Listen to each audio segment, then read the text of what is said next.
Welcome back, everyone, to the Disaster Tough podcast, where we share insights into the big plays and right calls of leadership. We dive deep into the stories, lessons learned, and ideas that will help you in the field. Let's go. Welcome back to the Disaster Tough podcast. I'm your host, John Scardena. I am so excited for this week's episode. Let's see, Floodmapp CEO Juliette Murphy.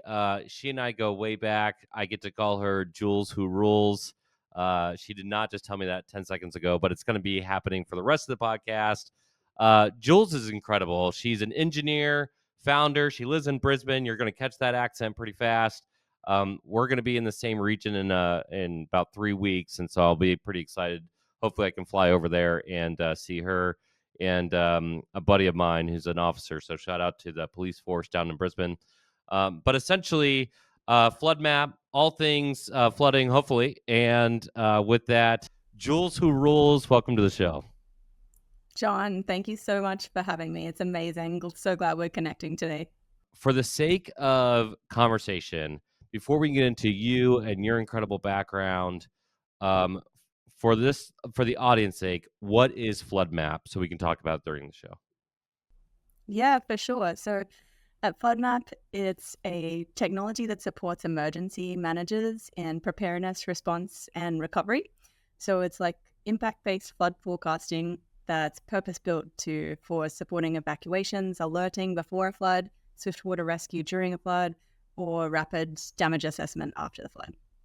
It's almost like somebody named their company after the name of a dog, like Doberman, and everyone's like, hey, did you own a Doberman? No. Do you own Dobermans? No. Have you ever had a dog? No. Okay. Do you do anything with pet rescue? No. Okay. Why Doberman? I was like, it's a good name. So Floodmapp. That's like very like gatekeepy though. Like you don't have to have a dog to have an appreciation for Dobermans and dogs. Like I like the name. It's bold. It's easy to remember. Safety. I appreciate you saying that. Literally, I had a heart attack about 7 years ago when I went to a really important meeting, and there was all these nonprofits there and interfaith. And I really wanted to talk to this key person. This is when I was transitioning out of the national strike team, and I just formed Doberman, and a buddy invited me to this nice dinner party. I handed my card to this important person, and they go, oh, you help pets? And I'm like, oh, shoot, maybe this name wasn't great. And it took me like 10 minutes to explain it because I was brand new. And after they left, about 3 weeks later, I got a very short email from the person who wanted to know more about how I could support pet rescue. So nothing I said was memorable. Apparently, it was brutal. It hurt my feelings. Man, if it makes you feel better, I walked by someone in the building that we work in once, and he was like, Floodmapp, what do you guys do at Floodmapp? And I was like, no, we map floods mainly. So, we get it too. People see the name and they don't always connect. It just can't take it personally. Social media flood. The Noah's, we're a Bible study group, the flood. We're mapping out where Noah's Ark went. That's cool. Are you looking for bleeding control equipment? Impulse by Doberman bleeding control equipment is professional grade and built to save lives. From the Responder Pro Sling for first responders to wall-mounted kits with AEDs, compact packs for ushers and security, and the MCI resupply cache for standby teams, get your Impulse kits and training from impulsekits.com. RSET builds immersive virtual reality environments that mirror real-world spaces, giving military and first responders the power to train, analyze, and document with precision. Experience mission-ready simulation with RSET.com. Protect your school, venue, facility, or community with Doberman Emergency Management's specialized 3x3 approach. We do this with protecting life, property, and continuity of operations through advanced planning, training, and assessments. Learn more about our cutting-edge approach with world-class professionals in emergency services today at DobermanEMG.com. Emergency management is changing. Are you keeping up?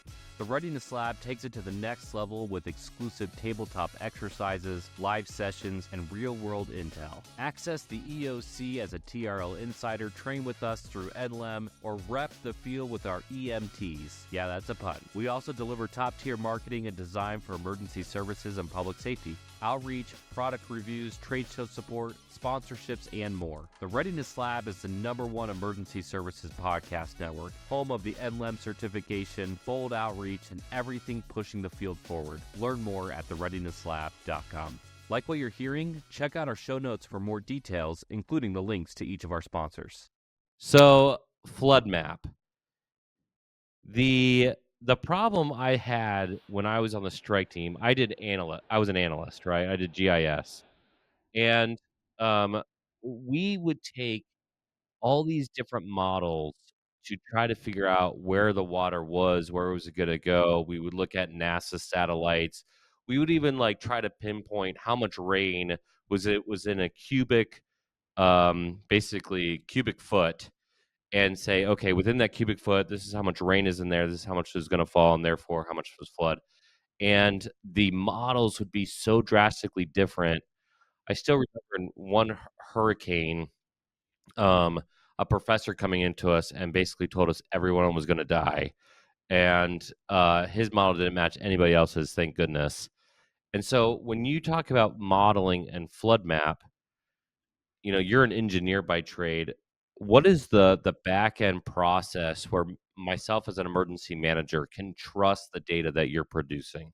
Such a good question. And yeah, I saw that. I think you were deployed to Hurricane Harvey, right? That's like a really good event example where I think they received 4 feet of flooding or something insane, Yeah. the amount of water, and trying to predict what that's going to mean to flooding on the ground and impact is a really challenging thing to do.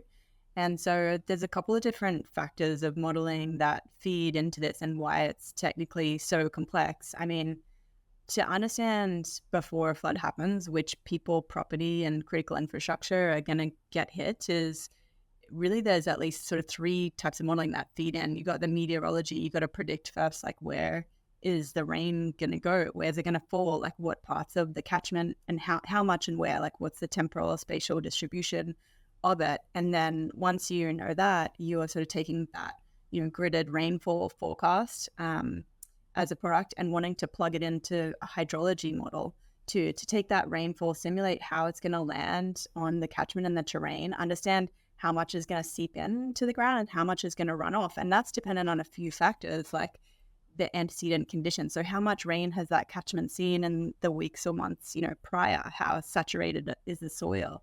And then what's the tide level is going to be if it's in a coastal region like Harvey was when it hit the Galveston Bay and Houston.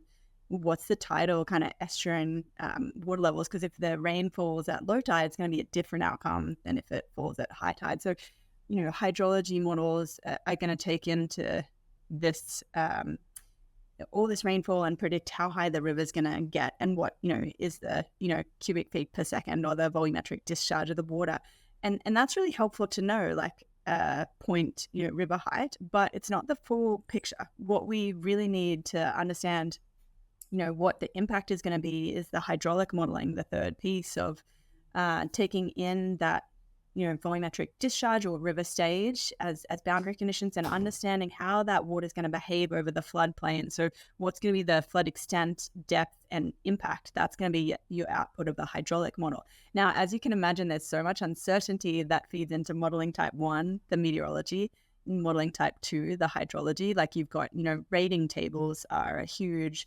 mode of uncertainty in understanding how the river stage, what height relates to the velocity and volumetric discharge. These are all unknowns. In the hydraulic modeling, you've got uncertainty factors such as what the terrain's like.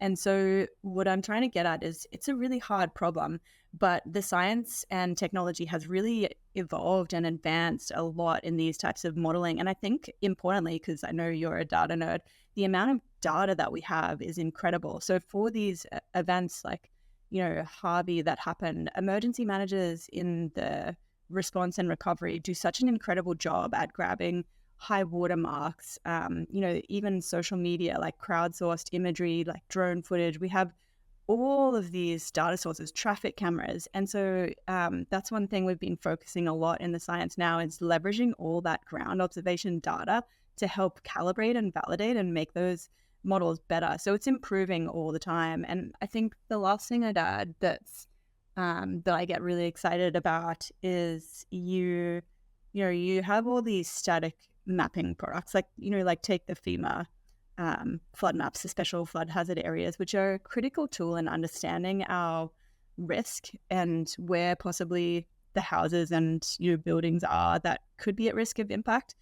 But for emergency managers, you spoke about it, this challenge of, grabbing like which layer is it going to be? Because when a flood comes, it's not like, well, you have a 1% annual exceedance probability map, so I'll rain like a 1 in 100. Every single flood is different. So that operational risk management is something I get really excited about, where we have the operational tools to support emergency management in understanding what's happening, not with like a 1 in 100, but this event, because maybe it's going to be a 1 in 500, maybe it's going to be a 1 in 1,000, and we need to be prepared for it, right? When you start to look at this, what I revert back to my knowledge base, and I'd love to know what your thoughts on it are, is mud flows after wildfires. And I did a lot of work during wildfires to figure out where the debris flows, the mud flows would go, so that we could protect critical infrastructure. Does flood mapping solely focus on, the quote unquote the hydrology of the water flows, or is it also doing predictive analysis for other contaminants or debris that could be in that water as well? I love it. No, it's all of the above. And to be honest, my background is in water resource engineering, and I've worked on projects where we focus on, predicting the hydrology, how much volume is coming down, and also the contaminants, because the two are related. We had some like geochemists and water quality experts that were supporting on all the water quality data to support that project. So I've certainly been involved in plenty of projects that deal with the water quality. We have an expert on our team, Dr. Amir Degani, who's actually has his PhD and specializes in debris flows. So it's a specialized field of water resource engineering, that's for sure. I'm not an expert in that by any means, but I think you did mention something really interesting, which is that after a wildfire, the potential for landslides can get worse. And so, when you're talking about debris flow, this is a function of the energy in the water. And so in really, steep regions and catchments that might not be heavily sort of forested, but, have a lot of kind of boulders and mud, but be a little bit more susceptible to erosion. If you can imagine now you're just having, thousands of, cubic feet per second just pouring down that catchment, really, steep, so it's moving at fast velocities. That water's carrying a lot of energy, and that energy in the water can kind of scour out the soil, under and around rocks, and so then those rocks can become like unstable, and you can get this debris flow where you're now pushing that mud, rocks, trees down a water course, and that can be so hazardous. I think water is one thing, but if you've got heavy objects, it's going to destroy houses. It's a real threat to public safety. And then, so that can be a risk in certain types of steep, geographies and catchments, and is, I think, a function of different things like the velocity of the water, the type of terrain and vegetation. But when you have a catchment that has been impacted by wildfire, you have an added risk, because what once stabilized that hillside, and I think, California, some of these regions are a good example of that, where you might have sort of trees and, grasses on, the soil on an embankment, and that's really stabilizing. It's the thing that keeps all the soil, all the land together. The tree might have deep roots that's really like holding the bank stable. If you have a wildfire that comes through and burns all of that, now you've lost your bank stability. So now if you have that high energy and water running down that hillside, it's sort of easier for the water to get in and disperse, infiltrate, and then you get this sort of like can get liquefaction and landslides and things like that where the hillside can erode. So it certainly is this increased risk where you have like fire and then flood in the same area.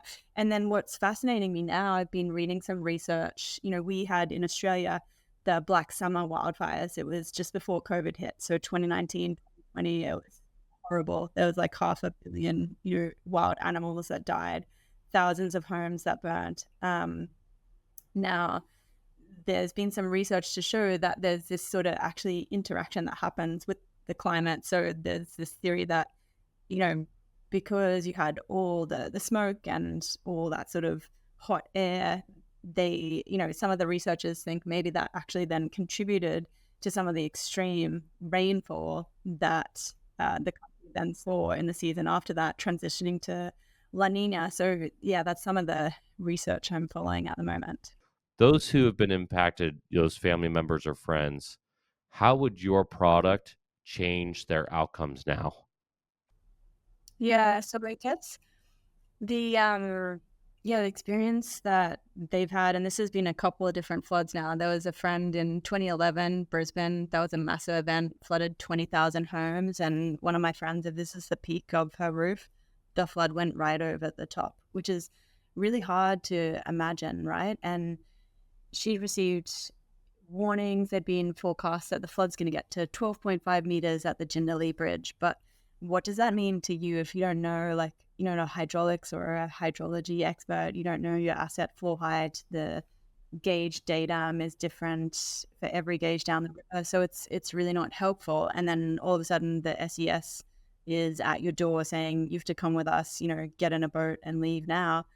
You haven't had time to, take all your valuable possessions. And so cleaning up afterwards, like that was a really harrowing experience, just seeing someone lose everything and everyone's life just dumped out on the street. But she was so lucky that she was alive. 35 other people upstream had lost their life.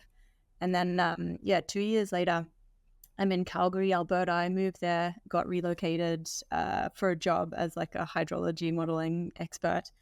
And it flooded in 2013, like similar, opposite side of the world, very similar thing played out. Different hydrological mechanisms. It was kind of rain on snow, like the glaciers, it was feeding the river. It melted really fast and then it floods. And the warnings for the hydrology were really good. Like it's going to reach 13.9 meters at the Bow River Bridge. But all of my friends were texting me saying, hey, Juliette, do we need to evacuate? Would this impact our house? Do I need to move my car?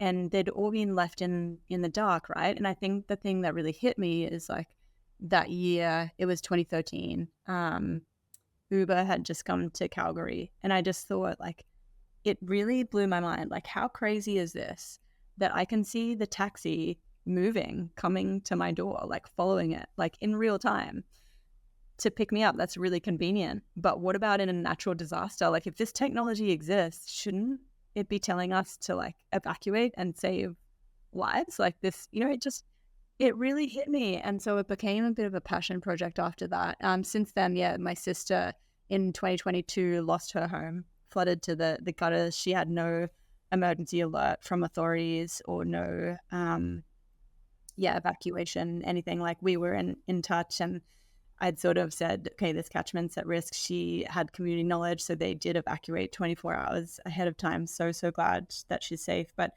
today, if this was in operation, like it is in various places, like, the city of Boston is a really great example, and city of Norfolk is leveraging this technology. Queensland government will use it to get a idea of the flood impact before it happens, 24 hours before, or even 6 hours before, and then use that to inform, like either go on the ground, door knock. So we've had examples where they've successfully evacuated a community and a school, told the school, send everyone home now before the flood happens so that we don't have parents driving through floodwaters to pick up children and putting them at risk. And it just makes me so excited that we live in a world now, it's 2025, where this technology, location-based technology exists.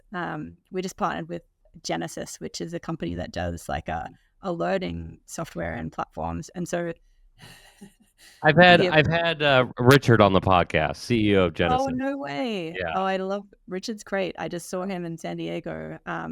Yeah, 2 months back in that's their facility. hilarious. Incredible, like long range audio devices. So yeah, our forecast will plug into software like that to help EMs be like, okay, here's where it's predicted to flood. This is my evacuation zone. Overlay that message, boom. Tell them 24 hours before it floods. And so this is the, I think, potential that could have really helped some of my, friends before this, long before this existed. But that's the dream going forward and what I'm super passionate about. It's what keeps me up at night, every night. That's awesome. First of all, I should have interrupted you, but that is incredible that you and Genesis, or Floodmapp and Genesis, has connected. I know a lot of people over there, and I know they're trying to do some good work. And um, anything that we can do to help out the survivor, make their life easier, as at the same time make the emergency manager's life easier. Like predictive analysis is brand new to the field, and the idea that emergency manager doesn't have to follow their gut reaction makes me happier.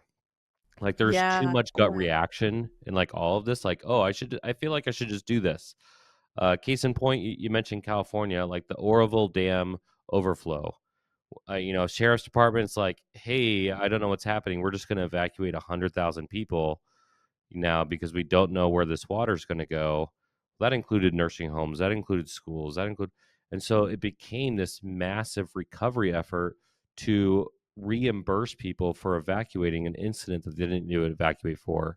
But again, I actually applauded the sheriff because he had no data, he had no capability, and didn't even make a gut reaction. And he or she, I think it was a she, to be honest, but they were happy to get people out of there, and therefore I'm happy to get people out of there just in case. However, let's do this a better way. I think that's interesting that you brought up Uber and the fact of like tracking this, and that shows like how your mind works on this stuff.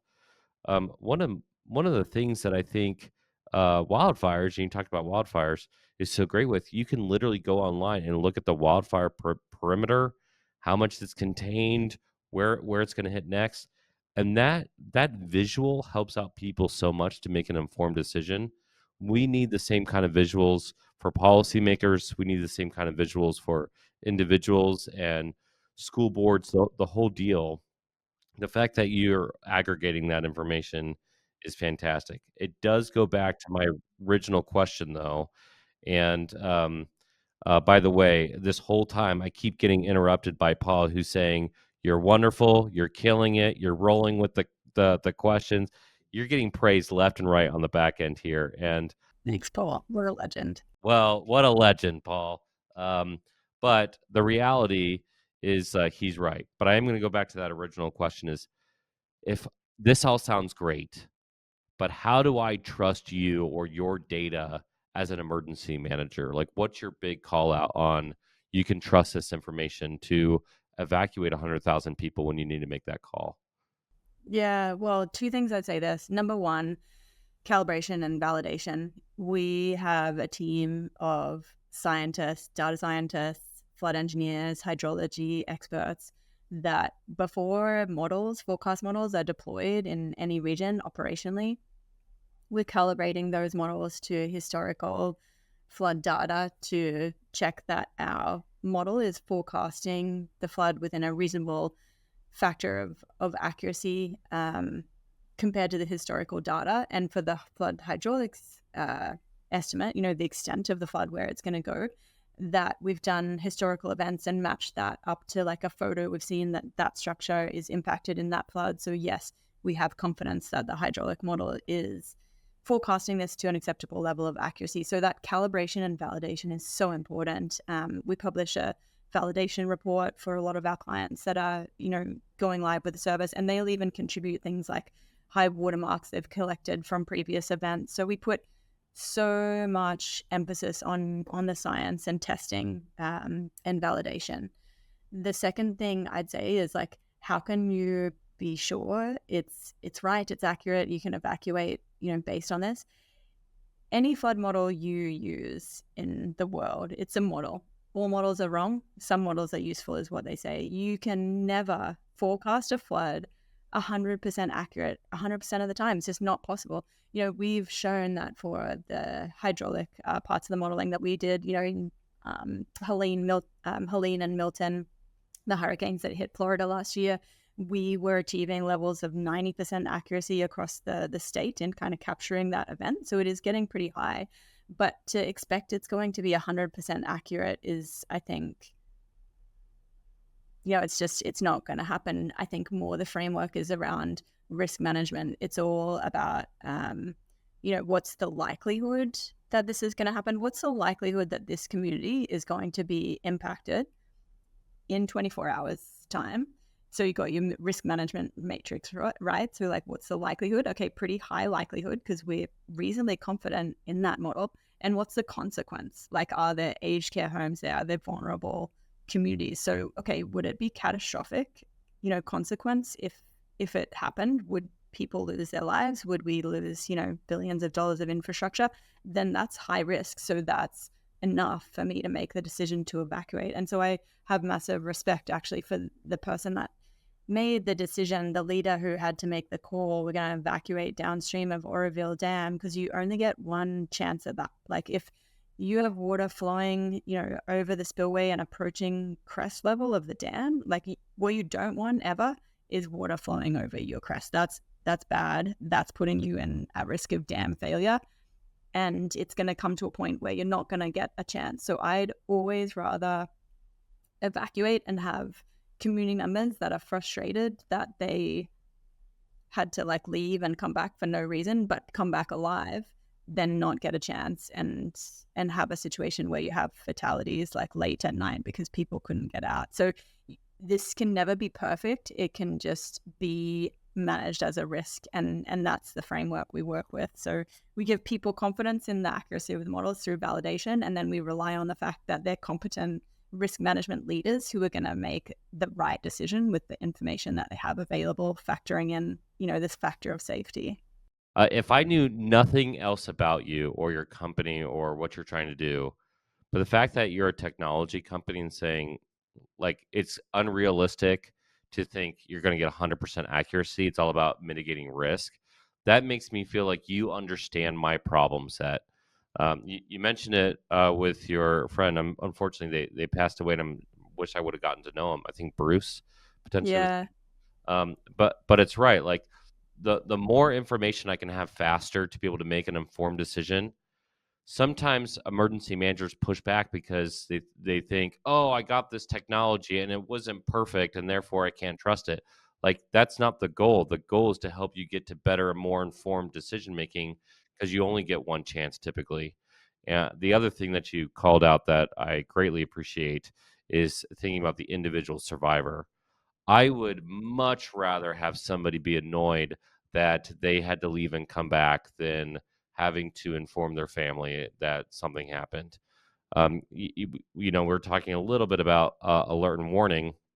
A couple years ago, there was an alert and warning issue where somebody accidentally sent out a test at 4 o'clock in the morning in Florida, and they got so much heat because it woke everybody up in the state. And my response was, well, it worked. Now you know it worked because it woke everybody up. And so your perspective is greatly appreciated.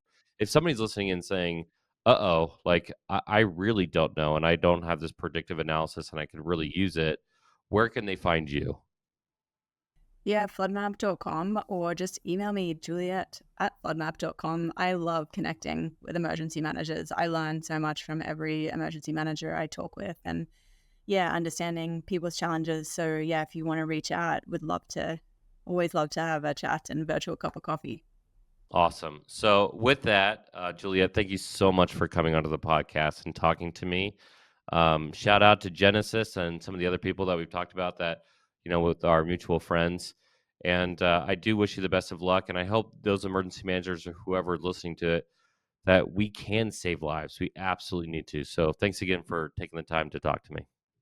John, it's an absolute pleasure. I really enjoyed the chat and look forward to catching up again next time. I think there's so much more we have to chat about. With that on everybody on the podcast, we were talking a lot about flooding today. So very importantly, just if you're ever working with a stakeholder, rain doesn't fall, rain drops. Thank you, everybody. We'll see you for the next one. 5-star rating and subscribe and all the good things. See ya. Peace.